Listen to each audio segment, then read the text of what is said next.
ensuite, c'est elle qui m'a appelé un jour en me disant ça va pas du tout, il faut qu'on discute, etc. Donc c'est la petite sœur qui a fait le pas. C'est pas dans ce sens-là normalement, mais j'ai bien accueilli cela.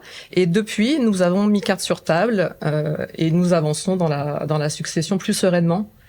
Et c'est très important parce que on a constaté que quand on n'était pas ensemble, chaque personne avait contacté son notaire séparément, chaque personne avait fait ses démarches séparément, donc on a fait des démarches en double.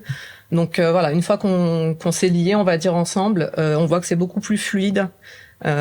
Et que ça avance beaucoup plus vite en fait du coup au niveau de la succession. Alors Charles à un moment a parlé de piliers de l'enrichissement. Il a dit qu'il y en a que 2, mais bon, je pense qu'il y en a beaucoup plus que 2 des piliers d'enrichissement. Je pense que, mais justement en ce qui concerne votre situation, votre père, il vous avait laissé des terrains. Comment ça s'est, enfin c'était quoi? C'était des comptes en banque. C'était, enfin si je peux me permettre. Alors mon père était chef d'entreprise, donc il a laissé une société. Il a laissé deux appartements normalement. Donc un appartement en Guadeloupe et un appartement à Saint-Domingue. Okay. Et de son vivant, c'est là où on reparle des différences, il a vendu à ma sœur de son vivant l'appartement Saint-Domingue. Okay. Donc quand j'ai appris ça dès le début, ça a mis tout de suite une tension où je me suis dit mais pourquoi ? Enfin c'est moi qui m'occupais de lui en plus.